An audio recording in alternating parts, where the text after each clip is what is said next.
Having faith when everything feels like it's crumbling. It's a Who good writes question. a question like that? A person whose life feels like it's out of control and it's all falling and crumbling down. Maybe it's somebody who they're not where they want to be in life right now. Mm-hmm. Maybe they feel like they are supposed to be more ahead, or Sure. maybe they're looking around and they're seeing what other people have, and they're like, how come I don't have those things? Yeah. You know, maybe they took a step of faith, or they made a career jump, or maybe they just got out of a relationship. Yeah. And the things that they thought were going to work out great are crumbling. Yeah. And maybe they're tempted to ask themselves the question, you know, why do bad things happen to good people? Yeah. I'm not here. I didn't do anything to deserve this. Like this isn't because I went against God. It's just life that's just like a wave. You know, I was surfing yesterday in San Diego, and the day before You're so cool. It's an illustration, Maria. I'm not trying to drip in that I'm a surfer and I'm cool. You want to be honest? I didn't catch any waves. All right. Okay. So I'm surfing. Okay. And when you're surfing, you have to get out past the waves. They're coming in. Okay. Right? They're hitting you. And you have to either duck dive and go under the waves, or you have to go over the waves, or you have to time it. But there's that moment, tell me you've been there, where the waves are hitting you and you're going backwards.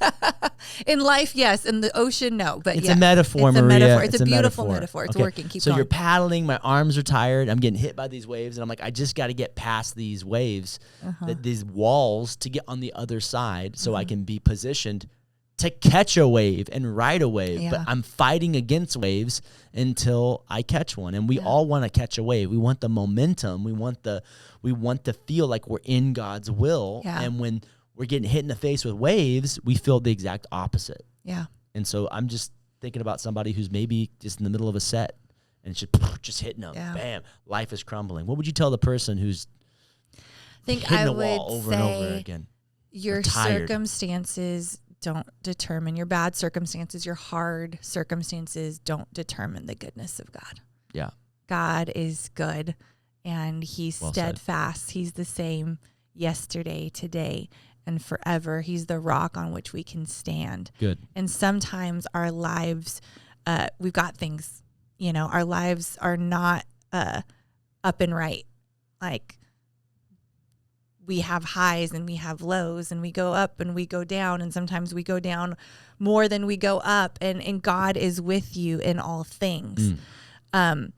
We live in a broken world.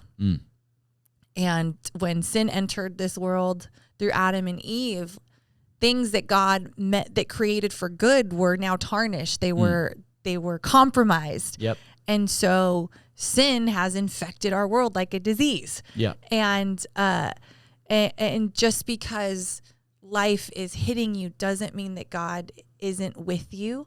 It just means that you're human. And I don't know. What are some of the lies that people believe? As the waves are smacking them in the face. I'm going to force you to use this metaphor. As they're paddling out. Babe. As they're paddling out, I think the lies that in those circumstances where, you are potentially can believe is that I'm not good. I'm a failure, that God isn't with me, that he's not for me. What are some of the lies you think you could believe? I think sometimes when bad things happen, we think that we've brought them on ourselves. And sometimes that's true in the sense that Jesus does say we reap what we sow. Yeah. In other words, what we put in the ground comes back up. That's not the same idea of karma. Right. Right. Karma is different. And we don't believe in karma, but we believe that there's a equal and opposite reaction. Sure. Right. We believe in the idea that you plant a seed, that seed's going to grow. Sure. Right. You put things in the ground, right? Something's going to come back up. We believe that. But we don't believe that God's angry at us, that he is going to punish us. I think that he is allowed to do whatever he wants. Right. Let's be clear. But what Jesus shows us on the cross is that we all deserve to answer for the bad things that we've done. And Jesus answers for all of us. Right. The wrath of God was satisfied in Jesus. He didn't need to die because he didn't do anything wrong. Right. We're the ones that needed to die. So to think that God is punishing us, that would be to say, so what Jesus did for us wasn't enough? Wow. Yeah. God needed more punishment? No, what Jesus did was enough. Jesus said from the cross, it is finished. But sometimes when you're in a series of, when it's all falling apart, you know, I like to think of it as like a three-legged stool. Mm-hmm. Our life is on a three-legged stool. We got finances as one leg. Sure. We got marriage or relationships as the other leg. And we got money, marriage, and health as the other one, right? And sometimes we can stand on two legs. You don't have money, but you got a good family, you got good friends, and you got your health. Yeah. Or you have money and you have a good family, but you don't have your health. Yeah. Or you have health and you have money, but you don't have anybody around. Like, you can last on two legs. Sure. But two of those legs get knocked out, and you start to spiral. Yeah. You're like, dude, is God punishing me? Is God mad at me? Am I cursed? Have I done something here? Is God even real? He feels far away. I'm never going to get over this. I'm always going to struggle. I'm not worthy. I'm worthless. I'm damaged. I bring nothing to the table. Lots of things go in your mind when the circumstances change. And a lot of times we're asking God to change our circumstances, and that's not the best plan for him to change the circumstances. Right. Sometimes he wants to change us 100%. and help us see differently and change our perspective.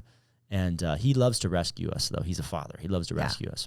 But at the end of the day... But he's a good father, so he'll use those moments in our life to grow us up.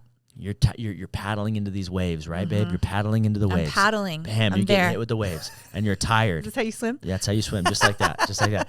And you're trying to get over these waves, and you're tired, and maybe God's going to teach you how to find rest in him. Yeah. And instead of the other things that you're finding rest in. Yeah, so good. Maybe he's teaching you that just one more wave. You can't see it, but it's about to die down, and you're going to get through that, and you're going to be like, man, I'm stronger than I thought I was. Right. I got more in me than I realized. Yeah. And so there's lots of things that God can teach us in those moments.